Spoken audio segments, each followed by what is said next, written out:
Démosle gracias al Señor. Seguimos con esta serie de mensajes sobre las señales proféticas. Hoy vamos a regresar a un pasaje que hace meses nos sirvió de predicación cuando estábamos en la segunda carta a los tesalonicenses. Y hoy queremos nuevamente hablar de este tema, que es la manifestación del hombre de pecado, porque es una de las señales proféticas que la Biblia menciona. Quiero leer lo que dice nuevamente segunda carta a los tesalonicenses, capítulo 2, del 1 al 5. Pero con respecto a la venida de nuestro Señor Jesucristo y a nuestra reunión con Él, os rogamos, hermanos, que no os dejéis mover fácilmente de vuestro modo de pensar, ni os conturbéis ni por espíritu, ni por palabra, ni por carta como si fuera nuestra, en el sentido de que el día del Señor está cerca. Nadie os engañe en ninguna manera, porque no vendrá sin que antes venga la apostasía y se manifieste el hombre de pecado y el hijo de perdición, el cual se opone y se levanta contra todo lo que se llama Dios o es objeto de culto, tanto que se sienta en el templo de Dios como Dios, haciéndose pasar por Dios. ¿No os acordáis que cuando yo estaba todavía con vosotros, os decía esto? Padre, gracias por tu bendita palabra. Gracias porque ella es tu revelación confiable, inerrante, poderosa. Ayúdanos, Señor, a creer en ella con todo nuestro corazón, nuestra alma, y a obedecerla, Señor. Que este mensaje ilumine nuestras vidas para estar esperando tu regreso. Si en esta mañana hay alguna persona que aún no conoce a Jesucristo como su Señor y Salvador, Señor, que esta sea su oportunidad de salvación. En el nombre de Jesucristo oramos. Amén. Bueno, el apóstol Pablo escribe esta sección de la carta a los tesalonicenses para tratar con algo que estaba sucediendo en ellos. Estaban experimentando lo que podríamos clasificar como una pérdida de esperanza y gozo. ¿Por qué? Porque estaban confundidos acerca de los temas de los últimos tiempos. Pablo, con humildad, llama a estos hermanos a revisar y recordar lo que ya él les había enseñado acerca del tema. Se dirige a ellos como hermanos y además lo hace amablemente. Dice, os rogamos, hermanos. Los corrige con amabilidad a quienes estaban luchando con ese error. Y de aquí tenemos un principio esencial. Cuando no estamos claros con respecto a la venida del Señor y lo que la Biblia enseña, cuando vivimos envueltos en una niebla de confusión, eso traerá implicaciones presentes a nuestras vidas. Eso puede incidir en la pérdida de la esperanza y del gozo. Ellos estaban confundidos con respecto a la venida del Señor. Y como dice, a la venida del Señor Jesucristo y a nuestra reunión con Él. Entre los múltiples aspectos de la parusia, o sea, la venida de nuestro Señor, Pablo se enfoca principalmente en el primer acontecimiento que se va a producir. Y es lo que él llama aquí nuestra reunión con Él. ¿De qué es esto? El arrebatamiento de la iglesia. La reunión de los creyentes con Él cuando Él venga por la iglesia. Este es un tema que con toda claridad se enseña en el capítulo 4, los versos del 13 al 18. Voy a tomarme el trabajo de leerlo completo, porque he aquí la respuesta a aquellos que cuestionan dónde está el rapto en la Biblia. Eso no aparece en la Biblia.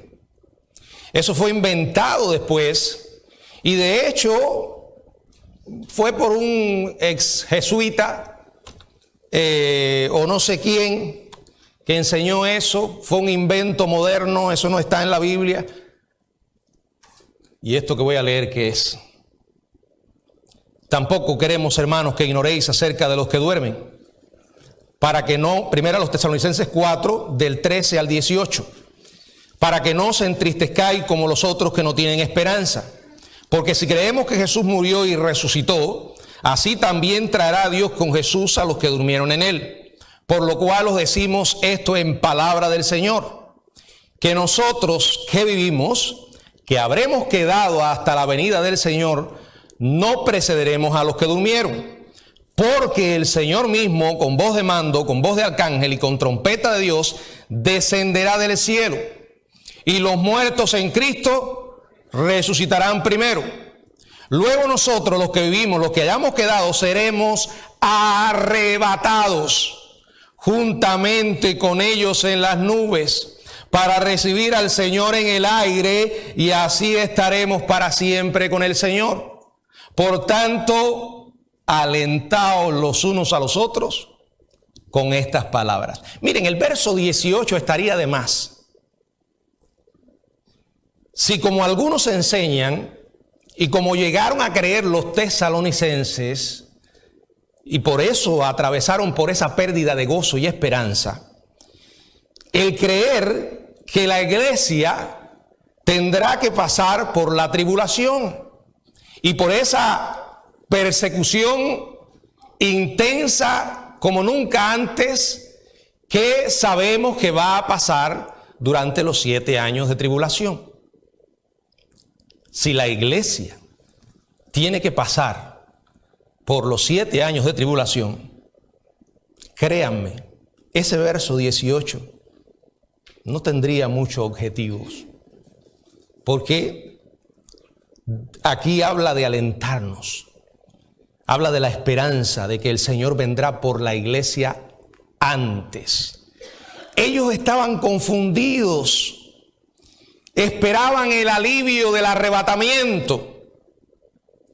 Verso 7 del capítulo 1. Y a vosotros que sois atribulados, daros reposo con nosotros, esto es en la segunda carta, cuando se manifieste el Señor Jesús desde el cielo con los ángeles de su poder. Pero en lugar de ello, ellos estaban sufriendo una severa persecución. La iglesia, el Señor nos alertó y nos advirtió, vamos a enfrentar persecución.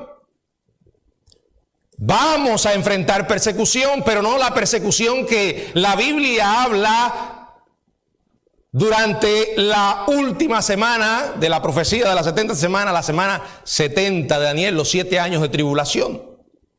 Vamos a enfrentar sufrimiento,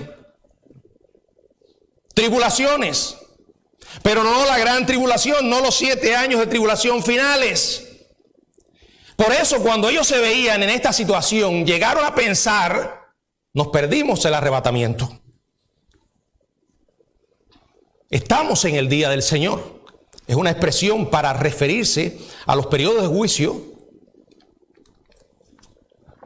que se van a iniciar después que la iglesia sea arrebatada de parte de Dios, en que se manifestará la ira de Dios y del Cordero, y que va a culminar con el juicio ante el gran trono blanco. Ahora, por favor, ellos pensaban, estamos en el día del Señor, nos perdimos el rapto. En el verso 2, Pablo expresó su preocupación y les dice, por favor, no se dejen mover tan fácilmente. Ese es un peligro que tenemos si no echamos nuestros fundamentos sobre la roca inconmovible de los siglos, si no edificamos sobre su poderosa palabra, que es su revelación confiable. Él les dice, no se dejen de mover fácilmente de su modo de pensar, ni se conturbaran ni por espíritu, ni por palabra, ni por carta nuestra, como si fuera de Pablo y sus compañeros, en el sentido de que el día del Señor está cerca. Quiero que le presten atención a varias expresiones que menciona aquí Pablo. Espíritu. Probablemente cuando menciona espíritu, que lo menciona con minúscula, se refiere a un falso profeta que supuestamente recibió revelación divina. Por eso en Primera de Juan dice, probad los espíritus. Este problema que enfrentaban los tesalonicenses es un problema que seguimos enfrentando a lo largo de la historia del cristianismo. Falsos espíritus, falsos profetas que se siguen levantando dentro del pueblo de Dios, llegando a decir que hablan de parte de Dios y que traen revelación de Dios, pero una revelación falsa, porque no está basada en la Biblia. El fundamento de esas revelaciones son experiencias extrabíblicas. Revelaciones que dicen ellos haber tenido. Por eso le dice, no se dejen llegar por los espíritus. La segunda expresión es por palabra. O sea, cualquier sermón o enseñanza. Dice además carta. O sea, una autoridad escrita sobre esta doctrina. Tomadas en conjunto, las tres palabras, espíritu, palabra y carta, indican de forma extensiva y cuidadosa cómo se presenta una falsa enseñanza, que era lo que estaba pasando con ellos. Tenía todas las marcas de autenticidad, revelación divina, proclamación y la autoridad de los escritos apostólicos. Parecía, pero era un engaño del diablo, porque él sabe que si logra robar la esperanza del regreso de Jesús, que tenemos los hijos de Dios, vamos a perder o va a disminuir en nuestras vidas el gozo y la persistencia en la fe. El miedo de los tesalonicenses indica que Pablo les había hablado del tema, les había enseñado sobre el arrebatamiento de la iglesia y que este arrebatamiento precede a la ira final de Dios, donde se incluyen la tribulación y el día del Señor. En la primera carta a los tesalonicenses, capítulo 5, verso del 2 al 5, dice, porque vosotros sabéis perfectamente que el día del Señor vendrá así como ladrón en la noche, que cuando digan paz y seguridad, entonces vendrá sobre ellos destrucción repentina, como los dolores a la mujer encinta, y no escaparán. Mas vosotros, hermanos, no estáis en tinieblas, para que aquel día os sorprenda como ladrón, porque todos vosotros sois hijos de luz e hijos del día. No somos de la noche ni de las tinieblas. Y en el libro de Apocalipsis, en el capítulo 3, verso 10, por cuanto has guardado la palabra de mi paciencia, yo también te guardaré de la hora de prueba que ha de venir sobre el mundo entero, para probar a los que moran en la tierra. Esto es una alusión. Cristo aquí hace una descripción de un acontecimiento futuro que por un tiempo breve someterá al mundo entero a una prueba. Esto se refiere al tiempo de la tribulación, al periodo de 7 años antes que el reino de Cristo sea consumado. Y es un periodo caracterizado por la descarga de la ira divina en juicios expresados como sellos, trompetas y copa.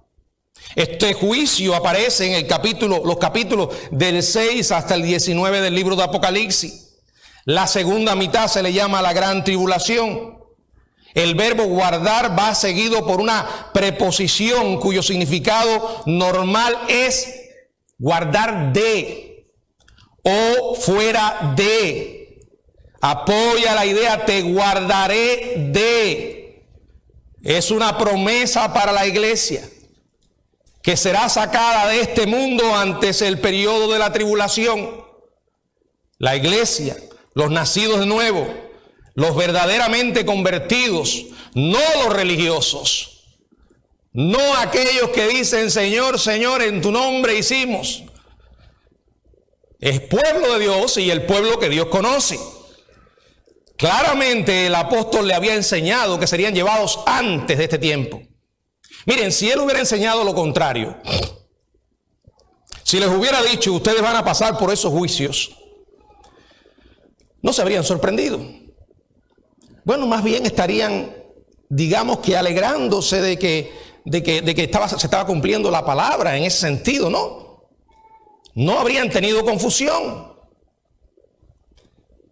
Por eso les dice, el día del Señor no ha llegado.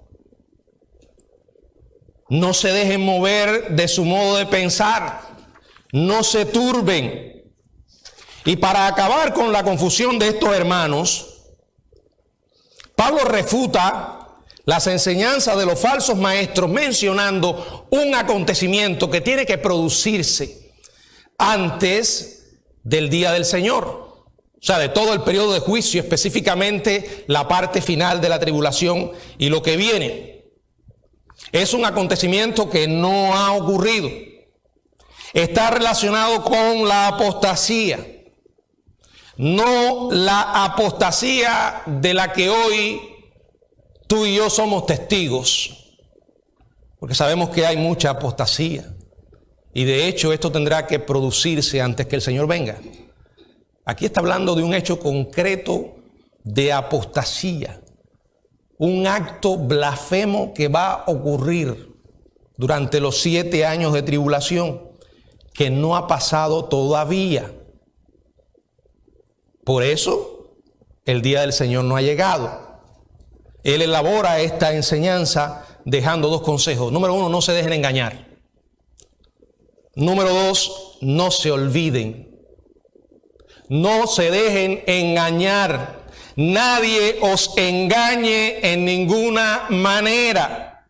Ese es un peligro para los tesalonicenses, lo fue y lo es para nosotros. Siguen levantándose engañadores que arrastrarán a los ingenuos, a aquellos que no están cimentados en la verdadera fe, a aquellos que desconocen las verdades de la Biblia porque no la leen, la estudian, ni mucho menos la meditan. Necesitamos saber no solo en quién creemos, sino lo que creemos. Necesitamos que nuestras vidas estén familiarizadas con la Biblia. Ellos no tenían la palabra como nosotros la tenemos. Ellos no podían disfrutar de esa revelación total que hoy tú y yo tenemos en lo que llamamos Biblia. No hay excusa para dejarnos engañar. Son engañados aquellos que no conocen la palabra. El mandato de Pablo es una prohibición fuerte. No se dejen engañar en ninguna manera. No permitan que nadie, por ningún medio o método, los lleve por un mal camino. Y por favor, aquí estamos hablando específicamente de la escatología bíblica. Para aquellos que subestiman el estudio de las profecías. Sé que los extremos son peligrosos. No es un llamado a volvernos escatomaníacos. Ese es un extremo. Pero el otro es la escatofobia. También es un extremo. Necesitamos saber lo que la Biblia enseña sobre la segunda venida de Cristo. Necesitamos estar definidos en nuestra posición escatológica. Vamos a respetar a otros hermanos que tengan una posición diferente, con seguridad. No dejan de ser hermanos por eso, mientras crean que Jesús va a regresar de manera visible, corporal, y que hará juicio. Pero el hecho de que haya otros que no piensen igual no nos puede excusar para no tener una definición. Mi consejo es, llega a la definición escatológica que va a marcar tu vida estudiando la Biblia. No leyéndote un libro o escuchando a un predicador que te gusta. Es curioso que mucha de la gente que abandonó el premilenarismo lo hizo porque oyó a alguien hablar o leyó. Porque si estudiamos la Biblia, vamos a llegar a interpretar las profecías literalmente. Que eso no es más que el dispensacionalismo o el premilenarismo. porque no hay otra manera en que podamos entenderla. Si las profecías de la primera venida de Cristo se cumplieron literalmente, ¿por qué la segunda o las profecías relacionadas con la segunda no se puede cumplir literalmente? Eso no quiere decir que no entendamos que hay símbolos y que hay figuras, pero si el sentido literal tiene sentido, no le busques otro sentido. No se dejen engañar. Los tesalonicenses estaban en este estado porque de alguna manera la situación que vivían les había provocado estrés emocional. Sin embargo, la verdad no se determina por las emociones o por las circunstancias que estemos viviendo. La verdad se determina por las Escrituras. ¿Por qué hoy vivimos en una sociedad cada vez más loca y trastornada? Porque la gente ha decidido ignorar la Biblia, darle la espalda a las Escrituras, ignorar lo que Dios ha dicho. Y entonces cuando tú quitas la regla, cuando tú quitas la luz o la apagas, inevitablemente la gente va a estar en una confusión. Por eso la gente hoy vive una especie de locura que cada vez es mayor, donde la sociedad se deja llevar puramente por las emociones y los sentimientos. Y encuentras cada barbaridad. Y cada vez las barbaridades son más grandes, más groseras y más locas. Como un tipo viejo que debería darle vergüenza, casado y con hijos, que un día decide dejar a su familia porque comenzó a sentirse como una niña. Dejó a su esposa, dejó a sus hijos. Y lo loco de todo esto es que encontró a alguien que lo adoptara.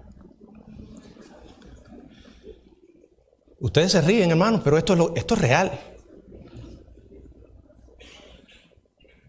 Lo que es verdad lo determina la Biblia. No lo que digan los políticos corruptos con una agenda que los mueve a llenarse los bolsillos. Hermano querido, si yo pudiera hacerle una traducción al versículo que dice, mejor es confiar en Jehová que confiar en el hombre. Podría decir, mejor es confiar en Jehová que confiar en los políticos. No confíe en ningún político. La mayoría tienen intereses escondidos. Todos tienen corazones perversos y expuestos a la corrupción. Ahora, no quiere decir que tú no tomes decisiones políticas. Pero no es que tú te estás enamorando de un candidato político, no. Tú estás votando de acuerdo o tomando decisiones de acuerdo a los principios que tú tienes. Pero hay gente que se sale del límite. Y llegan y ponen a ese político en un altar y lo adoran. Los altares no son para los hombres. El único que merece adoración es Dios. Hay gente que toma decisiones en base a lo que diga un político de su simpatía. Y si el político está medio trastornado, el peligro es peor. La verdad la determina la Biblia, no las emociones. No importa si tú mañana te sientes que eres un caballo. No eres un caballo. Mírate en un espejo, ve a ver un psiquiatra. Eso es locura. Con relación a la segunda venida de Cristo, igual. Hay gente que ha llevado esto a los extremos. Necesitamos ir a la Biblia, ver lo que la Biblia dice. La Biblia dice que no hay fecha, no podemos saber la fecha. Sí dice que el Señor va a venir por la iglesia, lo dice. ¿Cuándo? No lo sabemos. Vivir cada día esperando su regreso y caer en engaños sobre este tema tiene serias consecuencias prácticas. Tal conocimiento es importante porque produce responsabilidad. Si ahora tú dejas a tus hijos en tu casa y te vas, ellos van a gozar, si son pequeños. Pero si tú llegas, tú te vas y tú le dices, vengo dentro de una hora. Ellos saben que tú vas a regresar. y que le vas a pedir cuenta por sus acciones. Eso es lo que pasa con el regreso del Señor. El temor de ellos, los tesalonicenses, era estar envueltos en esos horrores, y esto había robado la alegría. El mismo miedo les había robado la esperanza que el Señor dejó cuando dijo que les guardaría de la hora de prueba que vendría sobre el mundo entero. Para evitar perder pureza y gozo verdadero, ellos necesitaban recordar las verdades que Pablo les había enseñado. Lo mismo contigo y conmigo. Para mantenernos en santidad, para mantener viva la esperanza, un día el Señor va a regresar y nos va a pedir cuenta. Nos va a pedir cuenta. Puede que estés viviendo una vida indiferente, negligente, tomando decisiones estúpidas. Piensas que te vas a salir con la tuya porque el castigo no ha llegado inmediato. Dios un día te va a pedir cuenta. Si no estás vivo cuando Cristo regrese, cuando mueras vas a ir a donde estás, a enfrentarlo. Si no lo recibes como Salvador, lo vas a enfrentar como juez. No se dejen engañar. El engaño crecerá y nos haremos cada vez más sensibles y estaremos cada vez más expuestos al engaño. ¿Qué hacer? Aférrese a la Biblia con todo su corazón. Y no va a perder el camino, no va a perder el rumbo. Memorice la palabra. Úsela para confrontar a aquellos que vengan con mentiras. No se dejen engañar. ¿Estás leyendo la Biblia? ¿La crees de verdad? Si apagas la luz, inevitablemente perderás el rumbo. Si ignoras la regla, entonces nada es bueno y nada es totalmente malo. Todo es determinado por los hombres, por nuestros sentimientos. En otras palabras, todo vale. ¿Saben a dónde vamos? Nos quedamos extasiados, asombrados, digamos, pasmados con cada locura que escuchamos. Vendrán peores. Vendrán peores, hermanos. Y esas mentiras se las van a creer muchos. Tal vez sus hijos. Tal vez sus nietos. Porque la presión es tremenda. Ahora tener hijos es todo un desafío. Siempre lo ha sido. Pero ahora más que nunca, antes, porque los peligros son mayores y el diablo está decidido a formar la mente de los niños con toda esa basura que les manda. ¿Y los políticos? No les importa. Ellos van a aprobar leyes que traigan vergüenza al nombre de Dios. ¿Y saben qué? Ellos se van a creer que tienen el derecho de educar a sus hijos y de enseñarles lo que es bueno y lo que es malo. Un derecho que pertenece a los padres, no a la escuela, no al gobierno. Por eso los padres tienen que aprender a ser padres. Y necesitan invertir en la vida de sus hijos dándole tiempo, enseñándoles. Ahora, porque un niño pequeño se levanta y empieza a jugar con ropas de niña y se quiere poner los tacones de mamá y usar los cosméticos de mamá, no lo convierte en una niña. Mamá y papá tienen que enseñarle lo que es ser un niño. Con amor, pero tienen que enseñarlo. Pero si los estúpidos, y voy a usar esa palabra porque no cabe otra, de mamá y papá empiezan a decir Ay, no, pero es que él es una niña que nació varón. Y va más lejos. Va más lejos. Hasta prepararlos para que se sometan a una cirugía de sus genitales. Hermanos, esto se llama locura. Inmoralidad de la peor clase. Y nosotros no podemos cambiar la verdad de Dios. Pongo este ejemplo porque es un ejemplo de la presión a la que estamos siendo sometidos. No se dejen engañar. No olviden que no vendrá el día del Señor sin que antes venga la apostasía y se manifieste el hombre de pecado, el hijo de perdición, el cual se opone, verso 4, y se levanta contra todo lo que se llama Dios o es objeto de culto, tanto que se sienta en el templo de Dios como Dios, haciéndose pasar por Dios. Verso 5, ¿no os acordáis que cuando yo estaba todavía con vosotros os decía esto? Bueno, este punto está estrechamente ligado con el primero. Olvidar la verdad hace a los creyentes vulnerables al engaño. Por eso Pablo les dice, ¿no se acuerdan que cuando estaba con ustedes yo decía esto? No era nuevo el tema que él estaba hablando, solamente lo reafirma. Y el hecho de que Pablo les enseñara profecías a la iglesia de Tesalónica nos recuerda que esto no es un tema sin importancia, como creen algunos.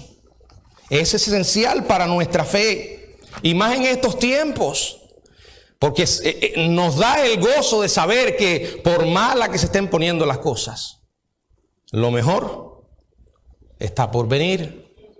Si los tesalonicenses hubieran recordado las enseñanzas de Pablo, no habrían atravesado por esa confusión, ni hubiesen tenido esa pérdida de gozo y esperanza.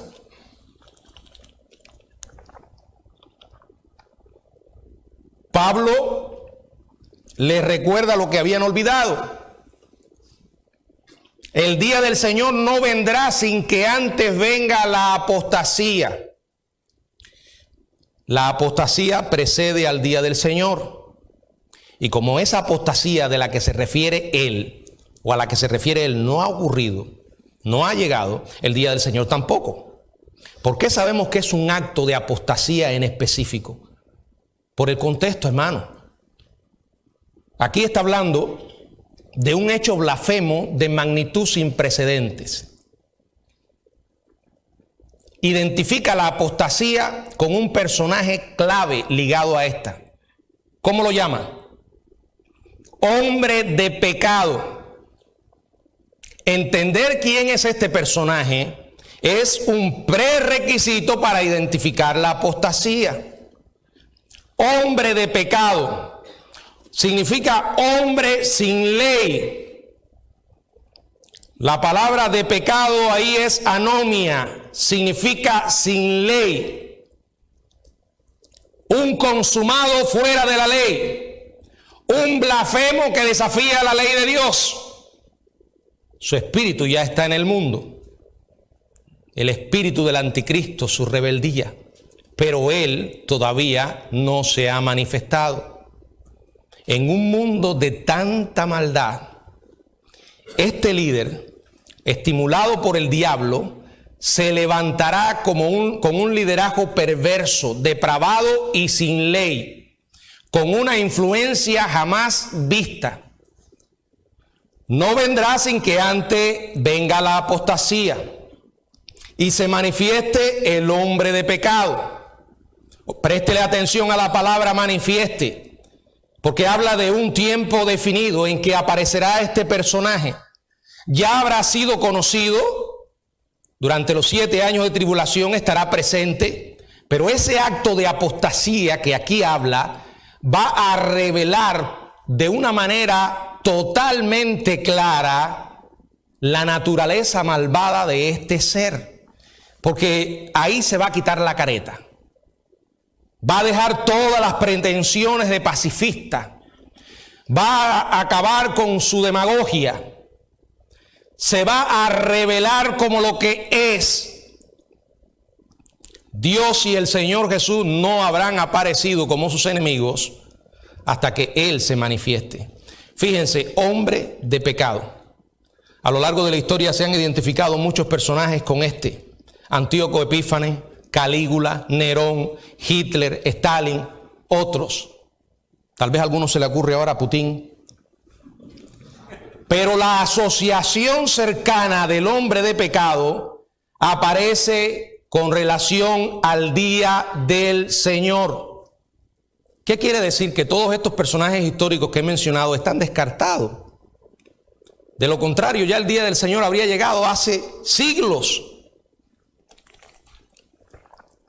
Segundo, no puede ser el diablo, no puede ser Satanás, porque se distingue de él en el verso 9, inicuo, cuyo advenimiento es por obra de Satanás. Ahí está el inicuo, está el sin ley y está Satanás.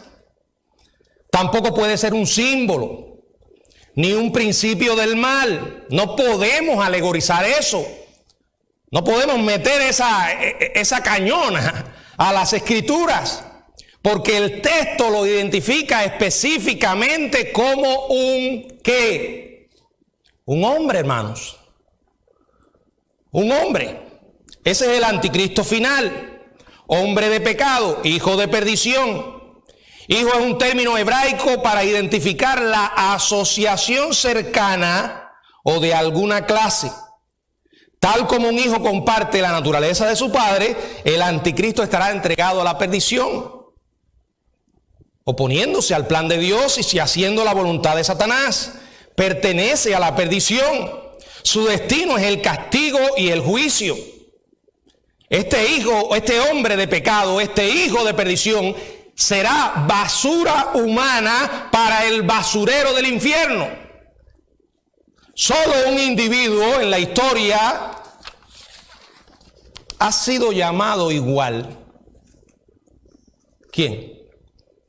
Judas. Juan 17:12 se le llama hijo de perdición. Es decir, que este título está reservado para las dos personas más viles en la historia humana.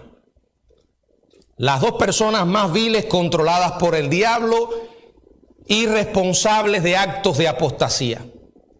Judas vivió y ministró íntimamente con el Hijo de Dios, que se encarnó, y él fue uno de sus discípulos por más de 3 años, un privilegio concedido a muy pocas personas, solo a 11. Sin embargo, después de observar, o a 11 aparte de él, después de observar la vida sin pecado de Jesús, de oír su sabiduría, de experimentar su poder divino, su amor misericordioso, lo traicionó. De modo sorprendente era tanto hijo de perdición que la gloria de Cristo que suavizó a los otros 11, lo endureció a él. Ahora, por muy monstruosa que fuera esa apostasía, palidece en comparación con la futura que hará el anticristo. Después de hacerse pasar inicialmente como un amigo de la religión, Apocalipsis capítulo 17, verso 13, dice la palabra del Señor: estos tienen un mismo propósito y entregarán su poder. Apocalipsis 17, 13. Estos tienen un mismo propósito y entregarán su poder y su autoridad a la bestia. El anticristo revelará de pronto su naturaleza verdadera cuando blasfema a Dios y se opone y se levanta contra todo lo que se llama Dios o es objeto de culto. Sabemos que ese espíritu ya hoy existe. Cuando digo ese espíritu, es esa atmósfera espiritual de rebeldía, de blasfemia, de enemistad con Dios. Pero eso no obvia la aparición de este personaje final en Apocalipsis capítulo 13, verso 15 y verso 16. Y se le permitió infundir aliento a la imagen de la bestia para que la imagen hablase e hiciese matar a todo el que no la adorase. Y hacía que a todos, pequeños y grandes, ricos y pobres, libres y esclavos, se le pusiese una marca en la mano derecha o en la frente. El anticristo, impulsado por el diablo y ayudado por el falso profeta, que es un líder religioso, tendrá un inmenso poder. Será ayudado, repito, por el falso profeta, por la falsa religión. Y exigirá en un momento que el mundo lo adore. Allí está toda la historia en Apocalipsis 13, del 1 al 17. Miren, cuando usted lee Isaías 14, sabe que el anhelo del diablo siempre ha sido recibir adoración. De hecho, cuando tentó a Jesús, le dijo: todo esto te daré, si postrado me adorares. El anticristo se exaltará sentándose en el templo como Dios, haciéndose pasar por Dios. Esto va a ocurrir a la mitad de la semana 70, según Daniel 9:27. Después que pasen los primeros 3 años y medio de la tribulación, va a llegar un punto en que después de haber usado la religión dirá: aquí se acabaron todas las religiones. Se acabó todo Dios. Ahora Dios soy yo. Y todo el mundo tiene que adorarme. Esa es la apostasía de la que habla aquí Pablo. Al final de este periodo de 3 años y medio, cuando él haga esto, Cristo regresará en gloria para destruir su reinado y toda impiedad. Al final, este hijo de perdición, este hombre de pecado, hombre sin ley, será lanzado al lago de fuego junto con el falso profeta. La idea de Pablo es clara. Esta apostasía, esta deificación blasfema del anticristo de sí mismo y de su profanación del templo es un evento único e inequívoco que precede al día del Señor. Como claramente esto no ha ocurrido, el día del Señor no puede haber llegado. Pero si tú eres un hijo de Dios, nunca llegará para ti. Nunca llegará para ti. No debemos temer el juicio de ese día. Porque dice la primera carta a los tesalonicenses en el capítulo 5, verso 4, que no estamos en oscuridad, para que ese día nos sorprenda como un ladrón. Nosotros no esperamos al anticristo. Nosotros esperamos el regreso de Cristo. Él vino por primera vez, murió en la cruz por nuestros pecados y prometió regresar otra vez. El mismo que vino la primera vez y que murió, dijo: vendré otra vez y os tomaré a mí mismo. Por eso es absurdo cuando veo a algunos creyentes que se ponen a ponerle nombre al anticristo y que este es el anticristo. Nosotros no vamos a ver al anticristo. La iglesia se irá antes. Nosotros no vamos a experimentar la marca de la bestia. La iglesia no estará aquí. Que sí podemos ver la capacidad tecnológica del mundo de hoy para implementar esa marca. ¿Lo vemos? La tecnología cada vez se desarrolla más. Que vemos lo que la gente es capaz de hacer cuando tiene miedo.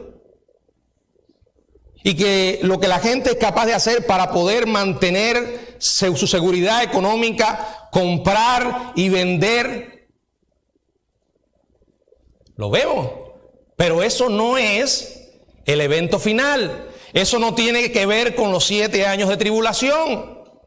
Al menos los premilenaristas, los dispensacionalistas no creemos eso. ¿Quiénes lo creen? Bueno, los amilenaristas, por ejemplo, que enseñan que ya estamos en el milenio. Y para ellos Cristo va a llegar un día. Para nosotros Cristo puede llegar en cualquier momento. Por eso no se dejen engañar. No olviden. Vivan cada día como si fuera el último. Vivamos para su gloria. Sabemos lo que está pasando en el mundo. Sabemos que las cosas no van a mejorar. Pero sabemos que eso está en la Biblia. Sabemos que el Señor ha prometido regresar. Y lo esperamos. Y mientras lo esperamos, hacemos lo que nos ha mandado hacer. ¿Qué? Predicar su evangelio. Hablarle a la gente de su amor. Pero también hablarle de su santidad. Primero hablarle de la santidad de Dios y de la condición perdida de nosotros los seres humanos sin Cristo. Porque todos somos pecadores. Esa es la mala noticia. Hay que dar la mala noticia antes de dar la buena. Pero el mundo necesita saber la verdad. Y la verdad está en la Biblia. La verdad no son tus opiniones y las mías. La verdad no la determinan tus emociones y las mías. La verdad ya Dios la ha revelado. La verdad es lo que Dios dice acerca de algo. Así que no es tu verdad ni la mía. Y el mundo necesita la verdad, con amor, pero necesita la verdad. No puedes dejarte llevar por el engaño. No puedes ir en dirección a donde van todos. No puedes dejar que la sociedad trace tu camino. Tú necesitas seguir el camino de Dios. Cada vez será más difícil hacer esto. Y yo lo he dicho muchas veces. Puedes optar por decir, Señor, voy a obedecerte, cuésteme lo que me cueste. Voy a enfrentar las consecuencias, pero las voy a dejar en tus manos. Yo voy a obedecer, voy a dar tu mensaje con amor, pero lo voy a dar. Voy a decir lo que dice tu palabra. O puedes optar por el silencio. Y el silencio nos convierte en cómplices. Ignorar ciertas verdades de la Biblia o no hablar sobre ellas es peligroso y Dios nos va a pedir cuenta. Así que no interesan las leyes que puedan tomar mañana los políticos. Es ahí cuando hay que decir, hasta aquí. Usted no se vaya a creer lo que he escuchado a algunos decir. No, porque Dios puso la autoridad y hay que obedecerlas. Sí, eso no lo dice alguien, lo dice la Biblia. Pero esa obediencia tiene un límite. No es una obediencia ciega. Cuando los jóvenes hebreos se vieron ante la estatua que levantó Nabucodonosor para obligarles a adorarla, dijeron hasta aquí. Cuando se tomó aquel edicto para prohibir orar a otro Dios que no fuera el rey, Daniel dijo, hasta aquí. Cuando mañana se tomen leyes en contra de lo que creemos o se nos trate de silenciar, hasta aquí. Mire, yo no sé si usted sabe lo que está sucediendo en China, pero en China, mientras el mundo está distraído con lo que está pasando en Ucrania, que es doloroso y triste, los chinos, un país comunista que nunca ha respetado los derechos humanos ni la libertad religiosa, están arreciando su ataque contra la iglesia. De hecho, ya publicaron o están trabajando en la publicación de una Biblia totalmente mutilada y que rinda loas al comunismo.